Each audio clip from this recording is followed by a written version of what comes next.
మరి వీళ్ల చరిత్ర అసలు ఎలా మొదలైంది? చెప్పులు కుట్టే కులం ఎలా పుట్టుకొచ్చింది, ఎందుకొచ్చింది అనే ఎన్నో ప్రశ్నలు చాలా మందిలో ఉన్నాయి. సూర్యవంశ క్షత్రియులకు చెందిన కొంతమందిని ఈ రోజున మాదిగ అనే పేరుతో పిలుస్తున్నారు. ఎందుకలా పిలుస్తున్నారు? మరి ఈ రోజు వీడియోలో మీకు మాదిగ కులస్తుల గురించి వివరంగా చెప్తాను.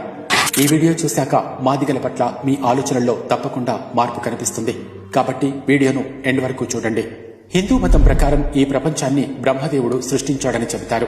ప్రతి ఒక్క జీవిని ఆ బ్రహ్మదేవుడు సృష్టించాడని మనము నమ్ముతున్నాం. దేవుడు భూమిపై ఉన్న మనుషులందరినీ సమానంగా సృష్టించాడు. అయితే కాలం గడిచే కొద్దీ మనిషి మతోన్మాదం, కులతత్వం ఉచ్చులో పడి చావును కొని తెచ్చుకుంటున్నాడు.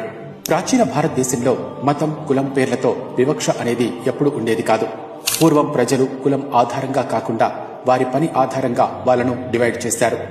ఈ కాలంలో డాక్టర్లు, ఇంజనీర్లు, టీచర్లు, లాయర్లు వంటి వివిధ వృత్తులు ఉన్నట్లే పూర్వం కూడా